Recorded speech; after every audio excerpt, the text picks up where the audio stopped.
And now a tune that never loses favor, the ever-popular Stardust, Raymond Riccello and his orchestra.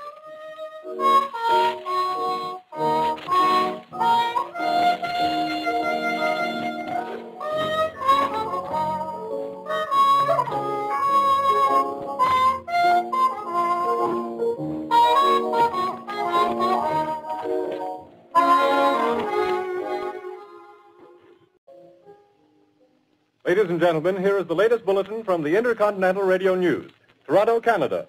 Professor Morse of Macmillan University reports observing a total of 3 explosions on the planet Mars between the hours of 7:45 p.m. and 9:20 p.m. Eastern Standard Time. This confirms earlier reports received from American observatories. Now, nearer home, comes a special bulletin from Trenton, New Jersey. It is reported that at 8:50 p.m. a huge flaming object, believed to be a meteorite, fell on a farm in the neighborhood of Grover's Mill, New Jersey, 22 miles from Trenton. The flash in the sky was visible within a radius of several hundred miles, and the noise of the impact was heard as far north as Elizabeth. We have dispatched a special mobile unit to the scene, and we'll have our commentator, Carl Phillips, give you a word picture of the scene as soon as he can reach there from Princeton. In the meantime, we take you to the Hotel Martinet in Brooklyn, where Bobby Millett and his orchestra are offering a program of dance music.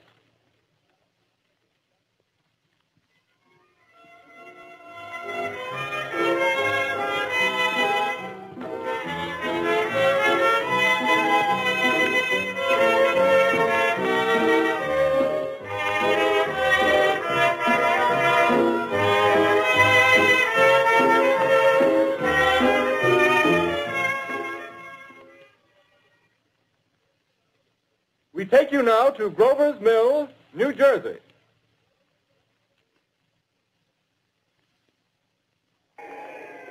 Ladies and gentlemen, this is Carl Phillips again, out at the Wilmot Farm, Grover's Mill, New Jersey. Professor Pearson and myself made the 11 miles from Princeton in 10 minutes. Well, I hardly know where to begin. To paint for you a word picture of a strange scene before my eyes, like something out of a modern Arabian Nights. Well, I just got here. I haven't had a chance to look around yet. I guess that's it. Yes, I guess that's the thing directly in front of me, half buried in a vast pit. Must have struck with terrific force. The ground is covered with splinters of a tree. It must have struck on its way down. But I can see the object itself doesn't look very much like a meteor, at least not the meteors I've seen. It looks more like a huge cylinder. Has a diameter of, what would you say, Professor Pearson? What's that? What would you say, what's the diameter of this? About 30 yards. About 30 yards. The metal on the sheath is, well, I've never seen anything like it. The color is sort of yellowish white. It's curious. Spectators now are pressing close to the object in spite of the efforts of the police to keep them back. Getting in front of my line of vision. Would you mind standing one side, please? While the police are pushing the crowd back. Now, some of the more daring souls now are venturing near the edge. Their silhouettes stand out against the metal sheen. One man wants to touch the thing. He's having an argument with the policeman. Now, the policeman wins. Now, ladies and gentlemen, there's something I haven't mentioned in all this excitement, but it's becoming more distinct. Perhaps you've caught it already on your radio. Listen, please. Do you hear it? It's a curious humming sound that seems to come from inside the object. I'll move the microphone nearer. Here. Now, we're not more than 25 feet away. Can you hear it now? Professor Pearson? Yes, Mr. Brooks. Can you tell us the meaning of that scraping noise inside the thing? Possibly the unequal cooling of its surface. I say, do you still think it's a meteor, Professor? I don't know what to think. The metal casing is definitely extraterrestrial.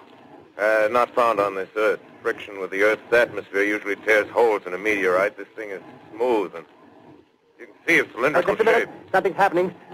Ladies and gentlemen, this is terrific.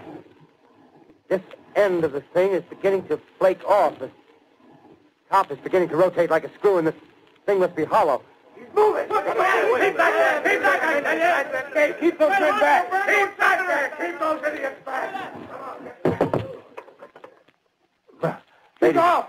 The top's loose! Look out there! Stand back! Ladies and gentlemen, this is the most terrifying thing I've ever witnessed. Wait a minute.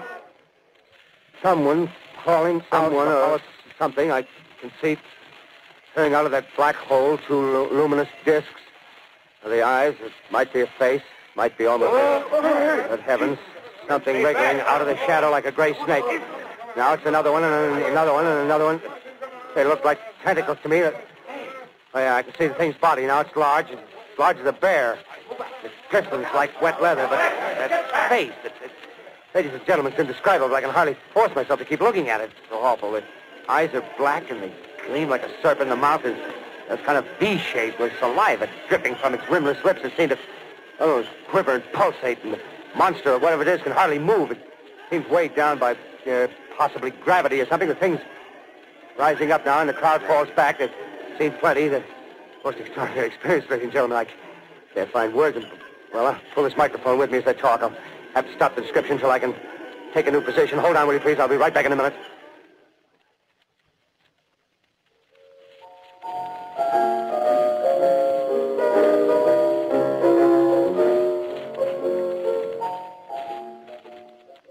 We are bringing you an eyewitness account of what's happening on the Wilmouth Farm, Grover's Mill, New Jersey.